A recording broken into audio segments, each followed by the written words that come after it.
Hai Detikers, selamat malam dan apa kabar?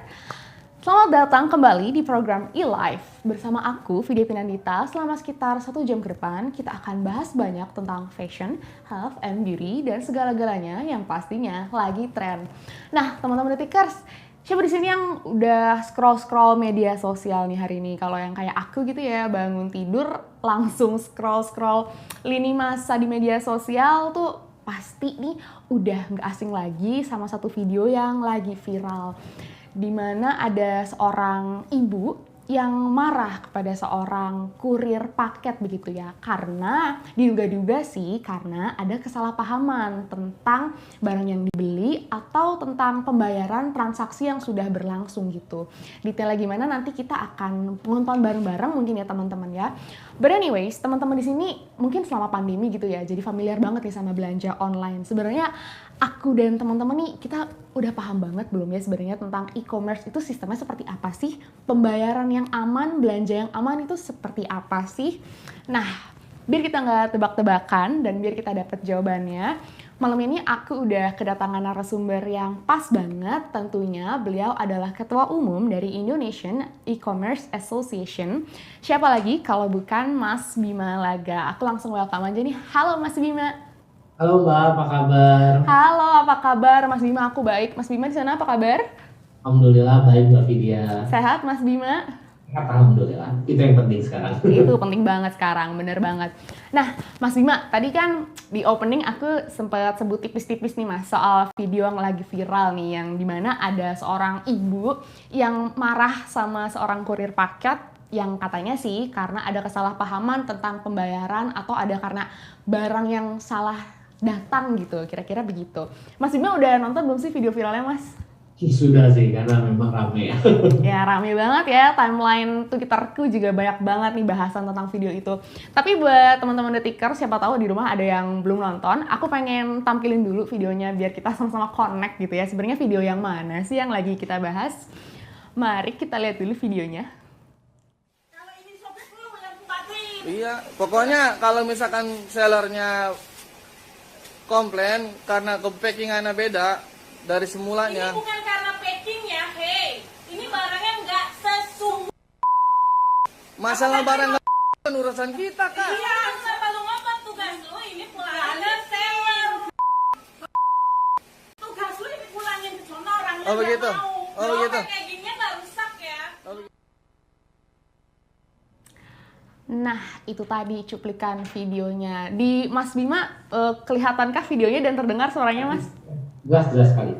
Sip, ya. Jadi kalau mungkin kita ungkit-ungkit lagi gitu ya apa yang ada di dalam video itu, di situ memperlihatkan seorang ibu yang marah gitu ya Mas, sepertinya pada seorang kurir paket karena ada kesalahpahaman tentang pembayarannya dan ada barang yang menurut dia nggak sesuai gitu yang dia pesan.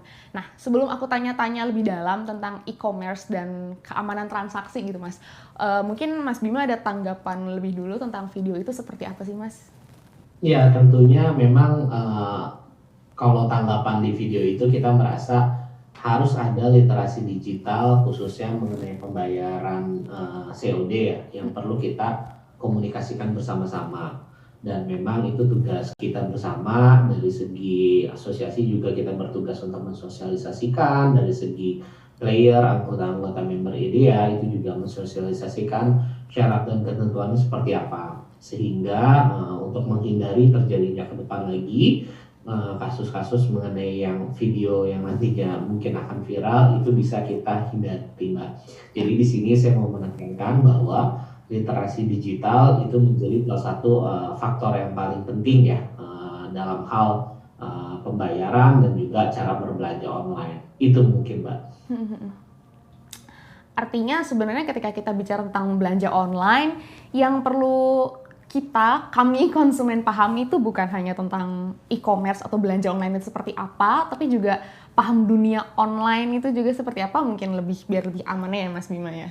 Ya betul sekali, jadi memang kan ya kita juga kalau mau datang ke rumah orang gitu ya, kita kan pasti tahu kira-kira syarat dan ketentuan datang ke rumah orang tata keramanya seperti apa. Nah ini mungkin yang kalau kita juga berbelanja online, kita juga mesti mengetahui sebenarnya metode berbelanjanya itu seperti apa, pembayarannya seperti apa, penghitungannya juga seperti apa gitu. Bahkan jangka waktunya juga yang idealnya itu seperti apa. Sebenarnya kan itu semua sudah ada dari teman-teman anggota IDEA mengenai TNC ya. Nah, kebanyakan literasi balik lagi kita tekankan, TNC juga menjadi sangat penting juga di sini, Mbak. Bahwa kita juga harus mengedukasi, kita juga harus mensosialisasikan bahwa kalau kita mau belanja online, syarat dan ketentuannya itu benar-benar harus kita pahami. Itu tentunya nanti soal keamanan bayar membayar aku bakal tanya lebih lanjut Mas. Tapi mungkin buat teman-teman Detikers itu sejauh ini itu kita sudah dapat catatan penting gitu ya, bahwa sebelum berbelanja, sebelum melakukan transaksi, pahami dulu syarat dan ketentuannya, kemudian prosedurnya seperti apa. Nah, bicara soal prosedur nih Mas. Mungkin aku sebagai awam gitu ya, yang senang juga, apalagi selama pandemi ini karena nggak bisa keluar gitu ya, jadi banyak beli barang online. COD memang kadang aku nemu beberapa momen yang rentan barangnya itu nggak sesuai atau ada problem yang di luar dugaan aku gitu Mas. Apalagi bahaya banget kalau aku nggak baca syarat dan ketentuannya dengan hati-hati dulu gitu sebelumnya. Nah, menurut Mas Bima, sistem COD yang benar itu seperti apa sih Mas? Atau mungkin boleh diberi penegasan sama Mas Bima, prosedur yang baik itu seperti apa Mas? Iya, tentunya ini saya melihat dari salah satu anggota IDEA yang memang mempunyai fitur COD ya. Jadi memang kita coba jabarin atau bedah satu-satu nih ya Mbak Vidya ya. Bahwa memang ketentuan dari COD, pembeli itu harus melakukan pembayaran ke kurir sebelum menerima atau membuka paket. Itu yang pertama. Yang kedua, pembeli yang melakukan penolakan pembayaran atau tidak ada tempat saat kurir mengirimkan paket 2 kali dalam 60 hari itu akan diblokir dari sistem pembayaran COD. Artinya dia sudah tidak bisa memanfaatkan fitur COD lagi. Yang poin nomor 3 adalah untuk pesanan COD pertama sampai dengan ke-6 akan dikenakan biaya penanganan sebesar 0%. Khususnya pengguna lama, biaya penanganan akan dihitung secara prorata. Berdasarkan jumlah transaksi COD yang digunakan sebelum tanggal 25 Januari, ini syarat ketentuannya, biaya penanganan sebesar 0% hanya berlaku pesanan keempat sampai dengan ke-6. Jadi selebihnya penanganan pesanan COD ke-7 itu dikenakan biaya penanganan sebesar 3%. Jadi memang ada juga fee-nya kalau kita misalnya sudah lebih dari 6 kali. Pengguna yang teridentifikasi sebagai dropshipper baik mengaktifkan tombol fitur dropshipper ataupun teridentifikasi pernah melakukan transaksi COD lebih dari 3 alamat akan dikenakan biaya penanganan sebesar 9%. Terus poin nomor 6, menjual yang teridentifikasi secara sistem memiliki pesanan dropship melebihi pesanan normal, maka seluruh pesanan akan dikenakan biaya penanganan sebesar 9%. Dan yang terakhir, pembeli yang teridentifikasi menggunakan browser, PC, komputer ataupun mobile web saat melakukan check out akan dikenakan biaya penanganan sebesar 9% gitu ya. Jadi memang ada juga ketentuan-ketentuan lainnya di anggota IDEA lainnya ya, kayak maksimum barang itu seharga 2.500.000 ya. Terus bertanggung jawab untuk mengecekkan barang fisik dan bersama kurir ketika barang diterima, dan juga melakukan penerimaan barang fisik yang diterima keadaan rusak kalau tidak sesuai pesanan akibat kesalahan partner. Jadi poin-poin itu sebenarnya itu salah satu yang saya bacakan syarat dan ketentuan COD dari salah satu contoh anggota IDEA Mbak. Jadi memang ini menjadi pelajaran kita bersama bahwa memang sudah literasi itu perlu kita tingkatkan baik itu dalam berbelanja atau apapun itu. Ini mungkin sesuatu yang baru buat teman-teman Detikers. Ini juga tadi Mas Bima sebenarnya nyebut banyak poin baru Mas buat aku. Mungkin yang bisa kita highlight dari penjelasan Mas Bima barusan adalah bahwa sebenarnya COD itu nggak bisa segampang pesan lalu barang datang lalu kita kasih uangnya gitu. Apalagi kalau sampai ada yang tidak sesuai sama harapan kita, bisa kita komplain di tempat. Tapi sebenarnya banyak peraturan yang lebih mendetail tentang COD yang aman itu seperti apa ya Mas. Nah, aku pengen tanya sesuatu yang lebih general sih Mas, terkait pembelian atau belanja yang aman ketika kita ingin berbelanja secara online gitu. Nah, menurut Mas Bima, cara belanja online yang aman itu seperti apa sih Mas? Mungkin boleh dijabarkan yang lebih general mungkin sama kita nih ya, yang awam nih yang selama ini jadi senang belanja online. Mungkin bisa mulai dari e-commerce seperti apa sih yang cocok kita pilih gitu untuk jadi tempat berbelanja online. Nah, tips dari Mas Bima gimana nih Mas?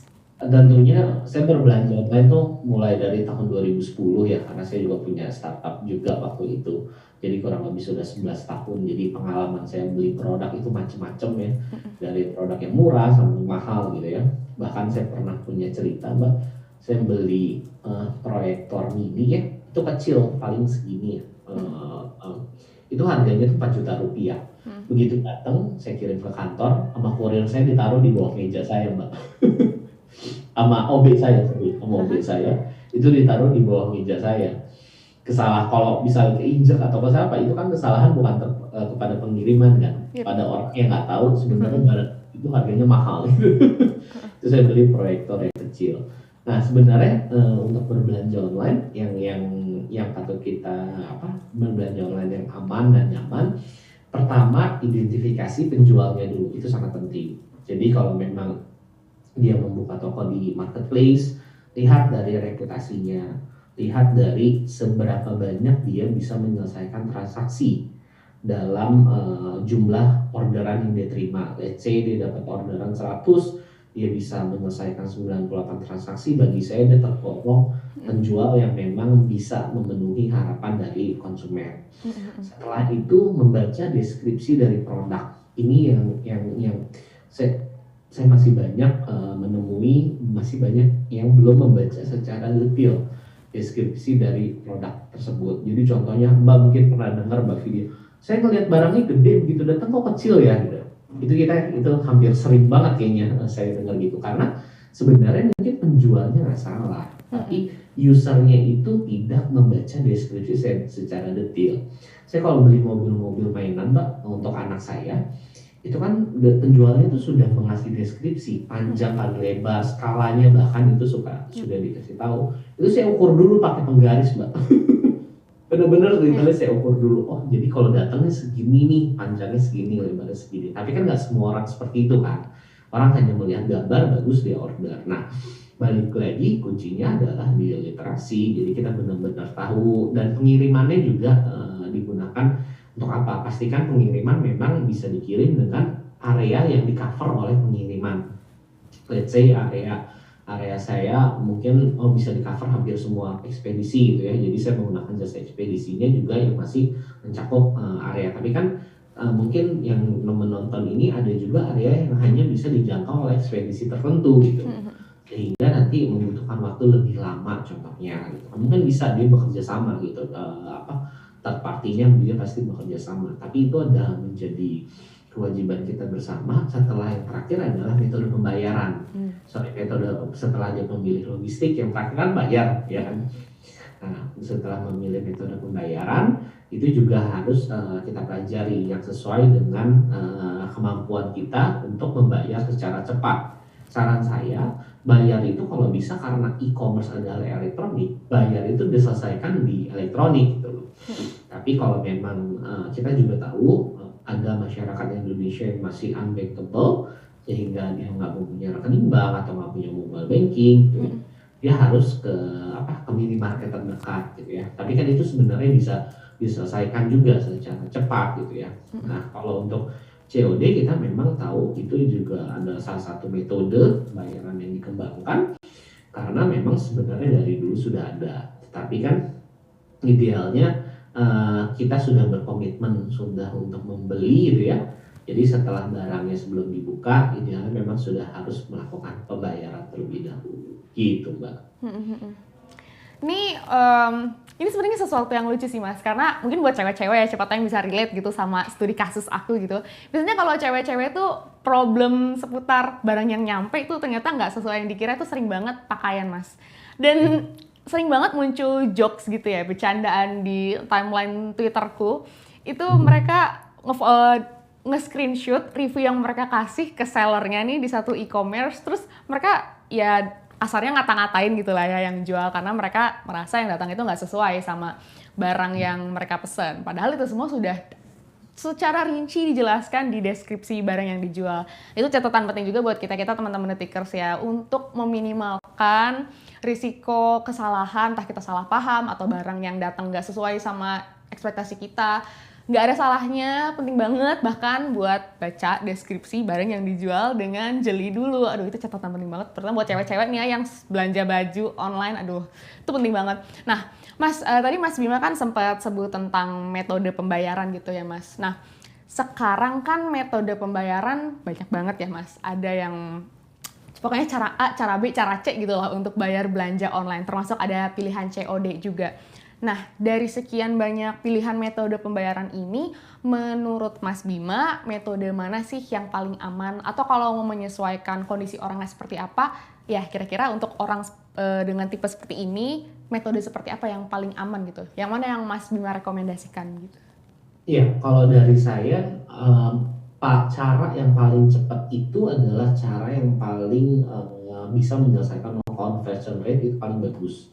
Tentunya yang pertama adalah kita bisa memulai dari uang elektronik atau dompet elektronik. Let's say kan sekarang sudah hampir terkonek semua ya, ya sebut saja lah, kalau boleh sebut brand di sini gitu ya, nggak apa-apa ya sebut brand. Jadinya ada beberapa kan e-commerce yang sudah connect dengan dompet elektronik masing-masing gitu. Nah, itu cara yang pertama karena saldo kita kan sudah di situ. Jadi kita tinggal langsung deductible dan kita termanage secara keuangan gitu. Let's say Mbak Vidya, saya bulan ini belanja di e-commerce mau 1 juta gitu ya. Setelah gajian di pool gitu duitnya.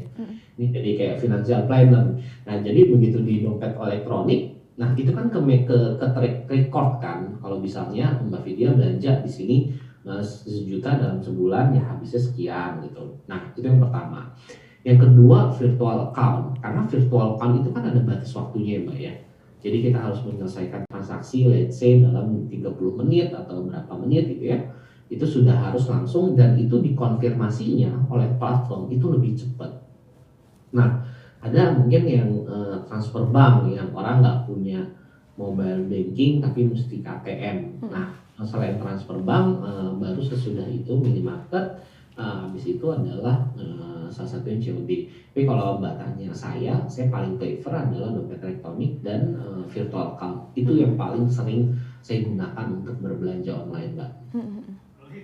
Oke, nah Mas Bima, punten nih Mas, sebelum aku lanjut lagi ke pertanyaan selanjutnya, aku pengen, seperti biasa, aku pengen ingetin teman-teman Detikers di rumah atau yang mungkin masih di kantor, lagi nyimak e-live gitu, atau lagi di perjalanan gitu sambil dengerin. Kalau mau titip pertanyaan buat Mas Bima nih, boleh banget, silahkan kirim pertanyaannya di comment section di live Facebooknya Detikcom. Nanti aku akan bacakan titipan pertanyaannya untuk dijawab sama Mas Bima. Atau kalau teman-teman Detikers mau gabung di Zoom, kami juga boleh banget dengan meeting ID 993 6725 7635 dengan passwordnya 294637. Nah, Mas Bima, sebenarnya aku nih sudah ada titipan pertanyaan dari teman-teman aku gitu ya di balik layar itu. Aku akan tunjukkan rekaman video pertanyaannya buat Mas Bima. Gimana kalau kita putar sekarang videonya? Boleh, Mbak. Halo Mas Bima, saya Wildan. Gini Mas, saya mau nanya. Nih kalau misalnya kita pesan barang, terus barangnya nggak sesuai. Nah itu apakah kita bisa balikin lagi barangnya atau misalnya uangnya bisa kembali ke kita? Nah itu prosesnya kayak gimana ya kalau kayak gitu? Terima kasih.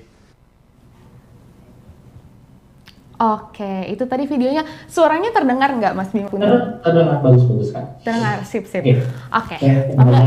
Ya. Jadi kalau kita bertransaksi di marketplace atau online retail gitu ya, di marketplace itu kan dananya sebenarnya saat kita bertransaksi dananya itu ada di intermediary sama si marketplace. Ini dananya sebelumnya belum langsung di bypass ke penjual. Nah saat barang itu diterima, ini literasi digital sebenarnya kita ada hak loh untuk mengajukan komplain. Kalau memang tapi dalam jangka waktu tertentu. Let's say ketentuan anggota dia berbeda-beda, ada yang 1x24 jam, ada yang 2x24 jam, itu bisa dilihat di masing-masing situs berbelanja yang akan kita kunjungi. Jadi kalau dalam 2x24 jam kita tidak mengajukan komplain, itu memang sudah dikategorikan bahwa barangnya sudah diterima dengan baik dan sudah sesuai pesanan. Mas Bima pernah nggak? Pertanyaan Mas Bima pernah nggak terima barang terus ada dispute? Saya pernah Mbak, jujur. Jadi saya pernah membeli meja belajar kayu Nah, tetapi meja belajar kayu yang dikirimkan itu begitu datang ada sobek di kardusnya dan itu ada rusak di meja belajar kayunya. Nah, sesudah itu memang alhamdulillah waktu itu saya ada mengasuransikan untuk pengirimannya, Mbak.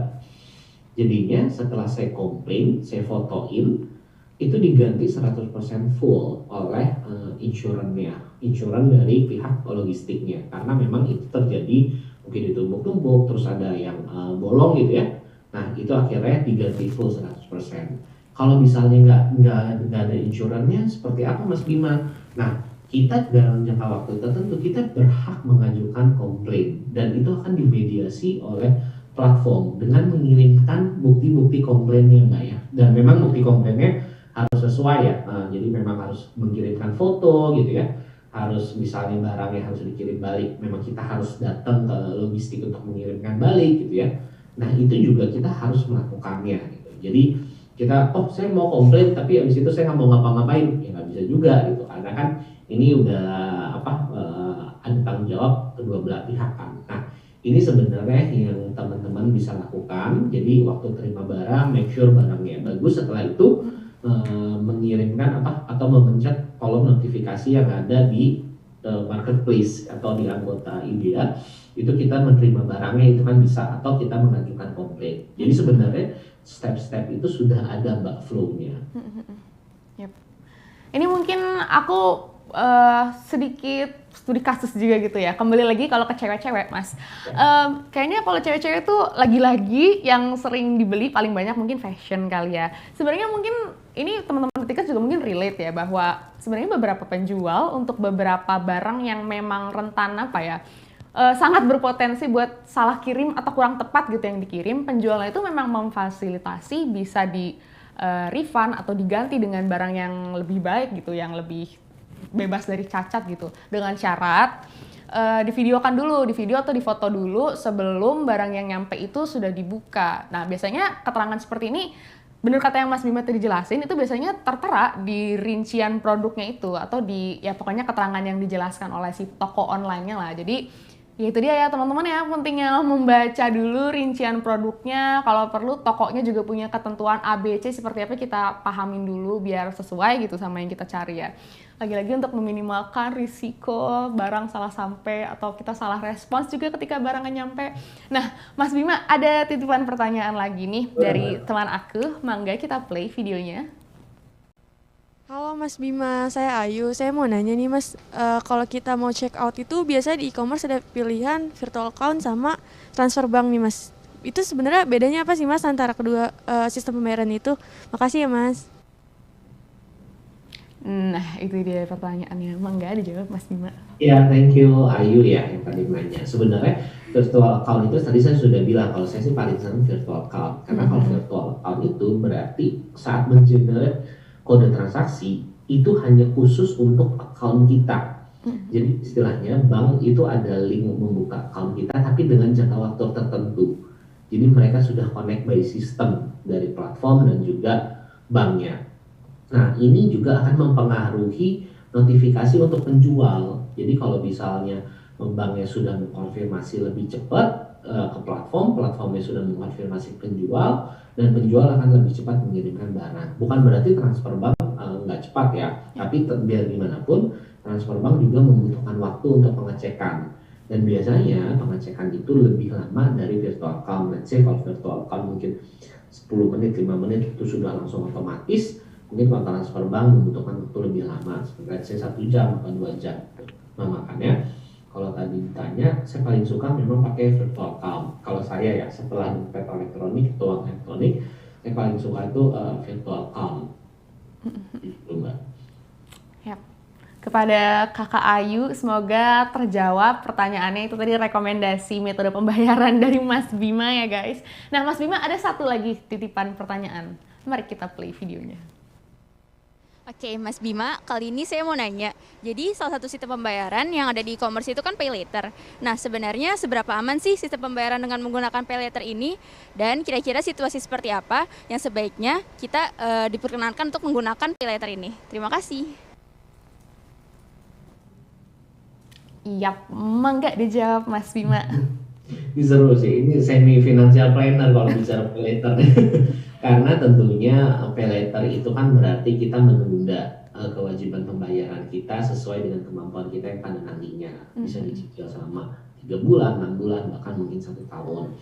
Kalau saran saya memang beli sesuai dengan kemampuan. Jadi, tapi kalau yang mendesak banget dan harus menggunakan pay later, itu barang-barang seperti apa? Mungkin contohnya, oh saya punya anggaran yang saya alokasikan untuk liburan, terus saya menggunakan pay later untuk membeli tiketnya. Tapi sesudah itu kita berarti mempunyai kewajiban untuk mencicil gitu ya.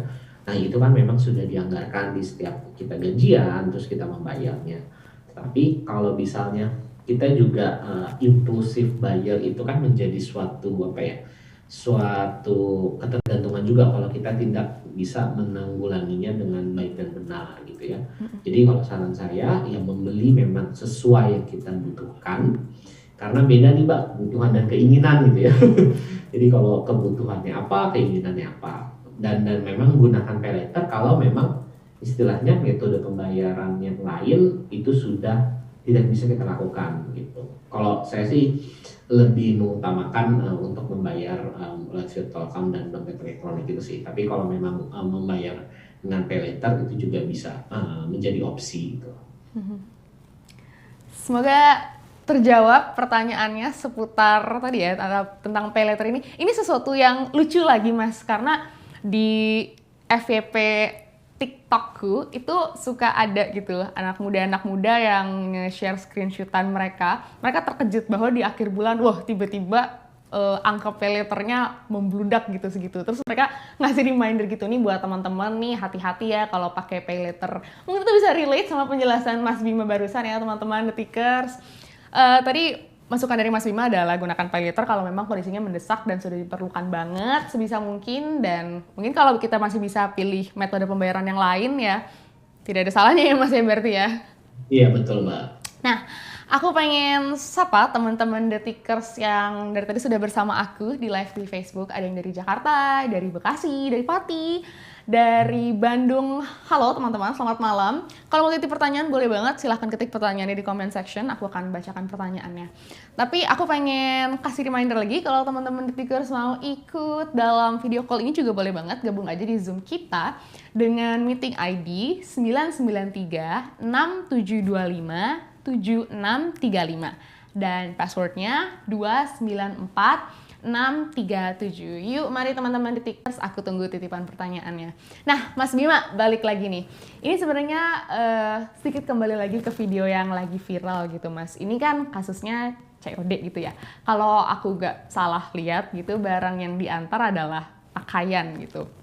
Nah, COD ini mungkin buat beberapa orang, terutama yang belum familiar banget gitu ya, itu bisa jadi sesuatu yang agak riskan mungkin, karena takut barang yang nyampe nggak sesuai, padahal bayarnya harus di tempat gitu. Mungkin itu sesuatu yang sedikit riskan bagi pembelinya, atau mungkin penjualnya, atau bahkan untuk yang nganternya juga gitu Mas. Nah, menurut Mas Bima nih, barang-barang seperti apa sih yang cocok dilakukan dengan sistem pembayaran COD Mas? Iya, tentunya mungkin barang apapun ya, semua barang itu pasti ada resiko ya, namanya baik itu produksi pabrik atau enggak. Tetapi yang bisa kita pelajari adalah literasi dan komitmen kita untuk membaca sebenarnya ketentuannya seperti apa. Ya contohnya saya membeli barang, saya belum lama Mbak, baru ya mungkin beberapa minggu lalu saya membeli laptop secara online gitu ya. Dan saya mungkin ngincar laptop ini, wah ini udah lama gitu, dan akhirnya saya memberanikan diri membeli online. Begitu datang itu benar-benar dites dulu gitu loh.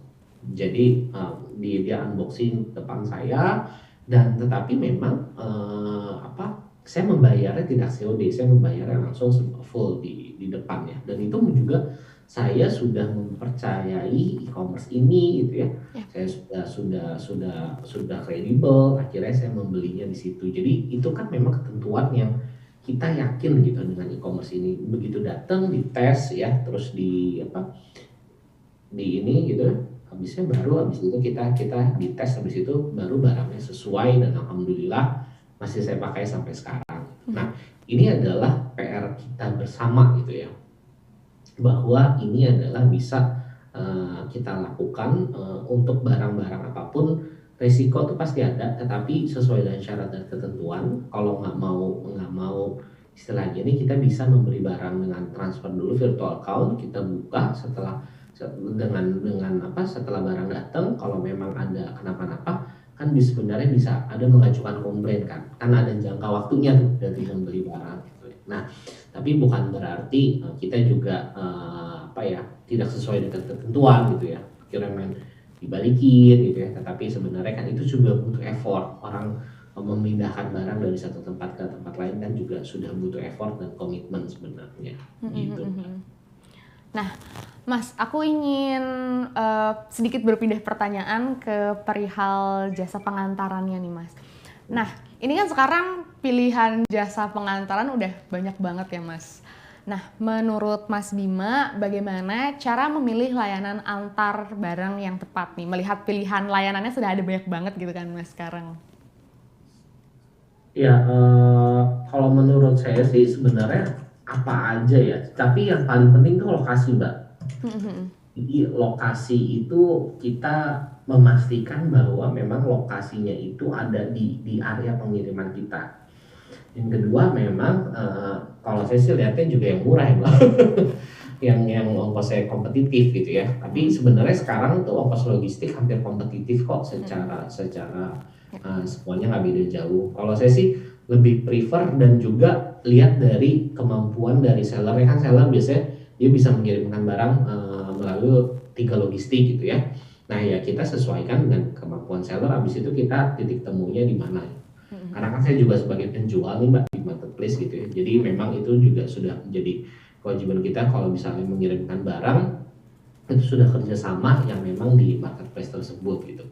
Yang pasti paling penting adalah area cakupan kita, tapi saya rasa sekarang hampir semuanya sudah dicakup di e-commerce Mbak.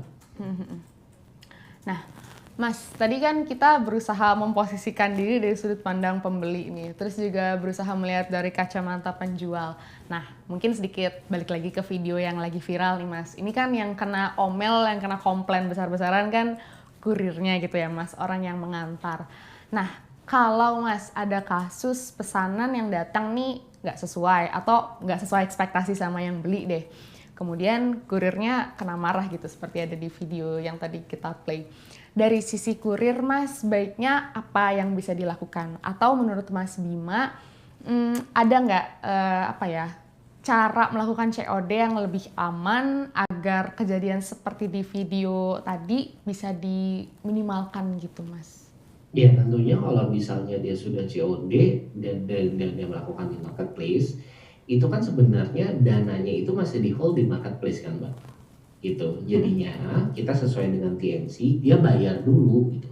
Jadi dia bayar dulu, nggak sesuai, akhirnya dia mengajukan komplain ke marketplace. Kenapa nggak sesuainya? Baru sesudah itu dia minta refund. Memang prosesnya akan lebih lama dibandingkan dia yaudah saya nggak mau bayar gitu ya, itu akan lebih cepat, tapi itu nggak menyelesaikan masalah menurut saya. Jadi ya kita juga itu sudah menjadi ketentuan. Jadi dia bisa membayar dulu dan dia bisa mengajukan komplain ke marketplace kalau memang barangnya sesuai dengan bukti-bukti yang ada. Itu mungkin Mbak yang paling penting yang bisa dilakukan Mbak. Yep. Nah, Mas, aku ada satu titipan pertanyaan yang bisa boleh aku bacakan, punten ya Mas. Ya, ada titipan pertanyaan dari Anon.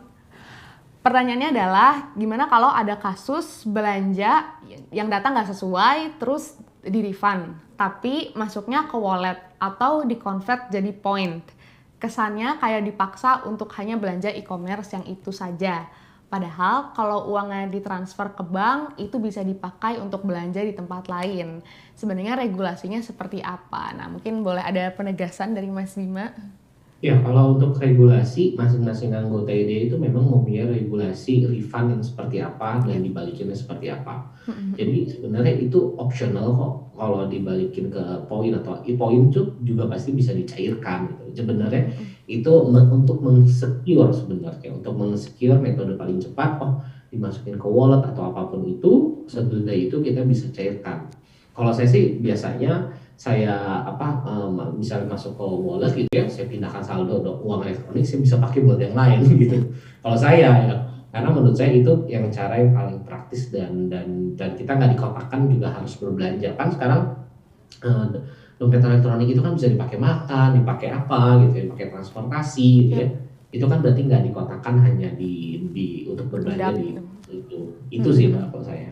Ya, sebenarnya kalau kita mungkin kitanya bisa ngetrik juga ya dari endapan uang yang masuk lagi ini bisa kita manfaatkan buat apa, bahkan kalau aku nih memposisikan diri sebagai konsumen gitu ya Mas. Bahkan sebenarnya dengan metode pembayaran ini dari uang yang kembali lagi mengendap ke sistem ini malah bisa dipakai buat beli makanan yang ada promo-promonya atau gimana. Jadi mungkin cermat-cermatnya kita melihat juga kali ya. Nah, betul. Mas Bima, aku tuh sempat ada satu postingan yang aku lihat di timeline Twitter aku. Sebenarnya ini postingannya agak sedih sih, tapi karena dia mengemas tweetnya tuh lucu, jadi malah jadi guyon gitu di Twitter. Jadi dia dari luar pulau asalnya, dia nggak screenshot gitu nih belanjaan dia dari satu e-commerce. Dia nggak sengaja memesan barang elektronik yang harganya lumayan mahal. Nggak sengaja terus ke check out gitu ya, dan dia sistem pembayarannya COD. Jadi dia keburu barangnya udah istilahnya mau diantar tapi dia juga nggak sengaja beli gitu. Kemudian dia sempat komplain ke pihak penjualnya, ini gimana kalau nggak sengaja bisa di cancel atau gimana, tapi sama penjualnya ditolak, nggak bisa di cancel gitu. Jadi ya keburu diproses, nggak tahu sih ya kelanjutannya gimana akhirnya setelah barangnya nyampe. Cuma kira-kira kasusnya begitu Mas. Nah, menurut Mas Bima gimana nih pandangan Mas Bima tentang kejadian seperti ini? Atau ada masukan dari Mas Bima mungkin supaya insiden salah pencet atau kepencet ini bisa diminimalkan nih sama teman-teman Detikers, mungkin termasuk aku juga gitu Mas. Iya, tentunya yang paling ini adalah membaca lagi Mbak. Itu paling penting. Tapi kalau saya jadi yang teman Mbak atau siapa gitu ya, saya jual lagi barangnya di marketplace juga saya jual. Gitu ya, itu kan solusi juga. Tapi nah sebaliknya kalau kita men-check out barang itu kan ada verifikasi biasanya, ada 2 kali atau 3 kali. Nah ya make sure kalau misalnya sekarang ini kan metode COD juga sudah dibatasi ya barangnya, nggak lebih dari 3 juta atau 2 juta setengah gitu ya. Jadi saya rasa itu salah satu untuk memagari nggak tiba-tiba datang barang mahal banget gitu ya. Jadi harusnya itu juga bisa, karena agak sedikit risky juga kan ya kalau membawa duit dalam jumlah banyak gitu. Nah ini juga menjadi salah satu concern, makanya kenapa itunya dibatasi gitu. Jadi ya balik lagi Mbak, membaca sebelum membeli itu sangat penting sekali sih Mbak. Ini karena tadi Mas Bima nyebut gitu ya, ada maksimal ya harganya kalau barang mau COD, jadi terpaksa deh aku spill sebenarnya apa yang waktu itu aku lihat tweetnya. Itu dia nggak sengaja mencet handphone Mas. Jadi harganya memang 1,5 sampai 2 lah sekitar itu. Dia sebenarnya yang miris dari tweet ini adalah yang kemudian ramai banget gitu reply dan retweetnya karena dia nggak sengaja mencetnya. Dan barangnya juga dia bukan sesuatu yang dia lagi incer, bukan sesuatu yang dia lagi butuh, jadi disayangkan banget. Nah, Mas Bima, kita sudah menghitung waktu menuju penghujung obrol-obrol hari ini nih Mas. Tapi boleh nggak sih aku minta tips dan saran-saran pamungkas mungkin dari Mas Bima, terutama melihat sekarang di tengah pandemi di mana kita harus membatasi belanja di secara fisik gitu ya, atau keluar rumah. Mungkin sekarang belanja di e-commerce tuh lagi rame banget. Nah, apa sih tips dan trik-trik atau saran dari Mas Bima supaya kita nih bisa aman gitu berbelanja online? Terlebih mengingat baru-baru ini ada video viral yang mungkin kurang mengenakan melihat insiden di dalamnya. Mangga Mas Bima, tips and triknya mungkin? Ya, terima kasih Mbak Vidya dan semua Detikers yang menonton tayangan malam hari ini ya di tengah kemacetan dan yang lain-lain. Tentunya sebelum membeli barang ada baiknya kita membaca syarat dan ketentuan, baik itu di toko online atau di marketplace tersebut. Yang kedua adalah kita juga harus membaca spesifikasi dari merchant yang berjualannya. Jadi tadi saya sudah sampaikan di perbincangan kita sebelumnya bahwa dia merchantnya sudah terverifikasi, mungkin maksudnya terverifikasi penjualannya dalam 100 order dia bisa memenuhi fulfillment berapa gitu ya. Dan dia juga baca review dan komennya, biasanya memang komen itu kan ada yang jujur gitu ya. Biasanya saya selalu melakukan itu gitu, saya baca dulu komennya dan baru sesudah itu kita melakukan proses check out. Proses check out juga kita harus menentukan dulu logistiknya. Jadi logistiknya sesuai dengan jangkauan area kita, tapi saya yakin makin berkembang, hampir semua layanan di Indonesia itu bisa di-cover oleh logistik kita. Yang terakhir adalah metode pembayaran. Metode pembayaran juga sudah sampaikan, pilih metode pembayaran yang memang sesuai dengan capability kita, mungkin dengan bank kita gitu ya, atau dengan dompet elektronik kita. Sesudah itu ya kita setelah menerima barang, setelah beberapa kali menerima barang, jangan langsung dicek barangnya, make sure kalau memang itu sesuai dengan pesanan, tidak ada komplain gitu ya. Amit-amit kalau memang ada komplain, ya kita mengajukan komplain kepada marketplace atau kepada penjual kalau memang mengenai komplain sesuai dengan ketentuan yang berlaku. Apakah kita harus mengirimkan foto atau kita harus mengirimkan video, itu memang proses yang harus dijalani untuk perlindungan konsumen bersama-sama. Itu aja Mbak dari saya. Nah, Mas Bima, sorry banget nih, ternyata kita nggak jadi ada di pertanyaan terakhir barusan, karena barusan aku ada titipan pertanyaan dari komen section di Facebook. Boleh aku bacakan satu pertanyaan lagi, Mas? Oke, ini titipan pertanyaan dari Tom, dari kakak Tom nih. Pertanyaannya adalah, kenapa kalau pesan barang suka difoto bagus, tapi pas datang jelek, kok bisa ya? Apakah marketplace atau e-commerce tidak perlu ada inspeksi dulu biar konsumennya nggak merasa rugi? Waduh, sorry banget nih Kak Tom untuk pengalamannya. Nah, mungkin dari Mas Bima boleh dijawab, Mas? Iya, nah ini kita tuh sering salah mengartikan saya beli barang di e-commerce ini, saya beli barang di marketplace ini gitu ya. Padahal yang benar adalah saya membeli barang melalui e-commerce ini, saya membeli barang melalui marketplace ini. Kalau barang, jadi bisnis model e-commerce juga ada bermacam-macam. Ada yang barangnya dipunyai oleh e-commerce itu sendiri, ada barangnya yang dimiliki oleh orang lain, dalam hal ini merchant atau penjual atau pedagang, apapun sebutannya. Jadi memang kalau yang pedagang itu teknik foto juga kan menjual ya. Jadi bisa jadi dia menjual dengan teknik foto, tapi saya yakin sebenarnya kejelekannya itu, tidak sesuainya itu juga ada di deskripsi yang mungkin kita nggak baca sebenarnya. Saya sering banget itu yang untuk yang fashion, cewek-cewek itu kan kita harus memaksirkan lingkar pinggang gitu ya. Betul. Mengukur, saya tuh di rumah punya jepitan yang kayak buat penjahit gitu ya Pak ya.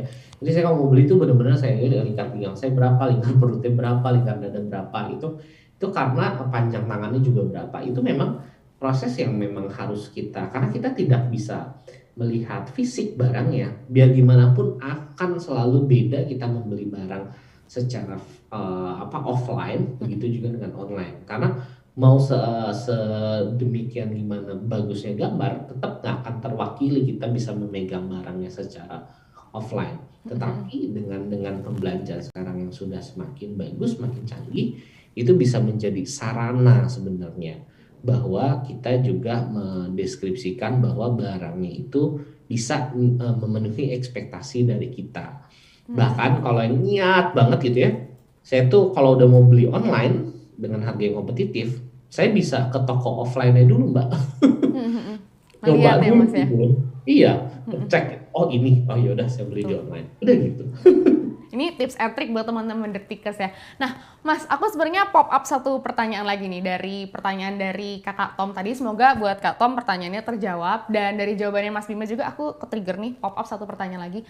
Nah, Kak, sebenarnya kan di seiring pandemi ini terutama ya, selain kita konsumen-konsumen yang jadi sering belanja online kan, sebenarnya aku ngelihat sekitarku juga gitu sih Mas. Bahkan mungkin sebenarnya aku jujur salah satunya sih Mas, yang jadi terpikir untuk ikutan jualan online, ikutan pasang barang, jual barang lewat e-commerce gitu Mas. Nah tadi kan kalau Mas Tom kan memposisikan diri sebagai konsumen gitu ya, barang yang datang fotonya bagus, tapi yang datang ternyata nggak sebagus fotonya, kemudian sayangnya Kak Tom ini kecewa gitu. Tapi kalau dari penjual ya, gimana namanya juga menjual gitu ya, kita mengemas fotonya seciamik mungkin supaya konsumen tertarik beli. Nah, kalau ngelihat dari sudut pandang penjual nih Mas, mungkin terutama penjual-penjual yang baru kayak kita-kita gitu ya, yang baru belajar jualan di e-commerce mungkin setahun terakhir ini. Nah, pesan dari Mas Bima seperti apa sih Mas? Terutama melihat risiko ada orang komplain karena barangnya menurut pembelinya ini nggak sesuai gitu Mas. Iya, saya juga jualan kan Mbak, saya jualan sama Mas. Di marketplace gitu ya, dan alhamdulillah sudah berlangsung kurang lebih hampir 6 bulan sampai 1 tahun lah, karena pandemi kan buat istri saya. Jadi yang pertama kita lakukan adalah memang foto barang, itu yang pertama, modal kita jualan lah. Sesudah itu kita baru packaging, sesudah itu kita baru menjabarkan deskripsi dari barang. Waktu kita foto barang, ya kita tentunya mengambil angle-angle atau model bahkan. Nah, model ini yang bisa kita lakukan gitu ya. Kayak misalnya kan kalau saya jualan kaos kaki gitu ya, Mbak ya. Saya pakai ada model orang memakai kaos kaki saya tinggi semata kakinya seberapa, itu memang menjadi modal dasar. Jadi modal berjualan mengenai foto produk dan deskripsi juga sangat penting. Sesudah itu adalah literasi untuk membalas pesan, itu juga penting, Mbak. Jadi kita make sure kan orang ada yang menchat dulu ya. Itu memang salah satu tipikal saya untuk membeli, saya make sure itu saya menchat dulu penjualnya, seberapa responsif dia berjualan. Karena kalau dia sudah meresponsif chatan saya di marketplace, dia akan meresponsif begitu terima orderan dan akan dikirimkan dengan cepat gitu ya. Karena untuk memastikan stok yang kita mau atau kita punya itu sesuai, jangan sampai nanti orang beli stok kita habis atau nggak ada, akhirnya nanti barangnya orangnya pembelinya kecewa, kita mendapatkan bintang yang buruk atau reputasi yang buruk, itu juga jangan sampai. Jadinya ya hal-hal seperti itu memang nggak, jadi kita tuh kalau di marketplace untuk para penjual itu ada tahapannya, Mbak. Yang pertama tahapan onboarding, setelah onboarding adalah eskalasi bisnis, yang terakhir dan finalnya itu go internasional atau ekspor. Itu sebenarnya tahapan bagi para penjual di marketplace, Mbak. Ini tips-tips buat teman-teman detikers yang mungkin baru juga nih menjajal jualan online tuh seperti apa. Ini ada bocoran triks dari Mas Bima sebenarnya, bahwa ya namanya juga jualan gitu ya, pasang iklan, mencuri hati konsumen dengan foto secantik mungkin tuh ya valid-valid aja, sah-sah aja, namanya juga jualan gitu. Tapi ada gitu hal-hal yang bisa kita upayakan untuk menjaga kepercayaan konsumennya mungkin ya, bahwa misalnya tadi dengan respon yang cepat, karena itu merepresentasikan seberapa cepat atau seberapa responsifnya si kita sebagai penjual ini ketika memfasilitasi pengantaran atau penjualan barangnya. Nah, Mas Bima, thank you banget buat obrolannya malam ini. Sama-sama, Mbak Fida. Iya, aku yakin teman-teman detikers di rumah nih dapat banyak pencerahan baru, terlebih terkait video yang baru-baru ini viral. Aku sendiri sebagai orang awam dan yang baru menjajal dikit-dikit gitu dapat banyak banget pandangan baru nih dari Mas Bima. Siap, thank you ya Mbak Vidya. Nanti kita boleh kontak lagi. Siap, thank you so much Mas Bima. Semoga sehat selalu ya Mas. Sehat. Sehat di tengah pandemi, kesehatan harus nomor 1 ya Mas. Amin. Sip, oke. Nah, teman-teman detikers, gimana nih dari obrolan tadi? Semoga teman-teman detikers dapet titik cerah, dapet jawaban, dapet pandangan yang lebih jelas gitu ya tentang bertransaksi, baik berbelanja atau menjual di e-commerce itu yang aman seperti apa atau yang baik seperti apa. Nah, catatan yang aku dapat banget nih dari penjelasan Mas Bima barusan adalah membaca. Pentingnya kita meliterasikan diri sendiri sebelum kita berbelanja. Pahami benar apa yang kita beli itu ketentuannya seperti apa, baik barangnya seperti apa, atau sistem pembayarannya seperti apa, begitu. Nggak ada salahnya kita memahami dulu dengan lebih jelas gitu, apa sih sebenarnya yang kita beli itu seperti apa. Siapa tahu kita bisa bersama-sama meminimalkan risiko kesalahpahaman tentang barang yang datang. Baik dengan kecewaan kita karena barang yang datang nggak sesuai dengan ekspektasi kita di awal, atau karena kita ada salah paham tentang sistem pembayarannya. Nah, itu dia obrol-obrol kita di eLife malam ini. Dengan pandemi, aku selalu berharap teman-teman detikers di rumah sehat selalu. Seperti pesannya Mas Bima tadi, kesehatan harus jadi nomor 1 sekarang. Nah, tiba kita di penghujung acara malam ini, aku Vidya Pinandita pamit undur diri. Sampai ketemu di program eLife selanjutnya minggu depan, di mana kita akan bincang-bincang tentang sesuatu yang tentunya lagi tren. Jam 7 malam teman-teman detikers. Aku Vidya Pinandita pamit undur diri, sampai jumpa.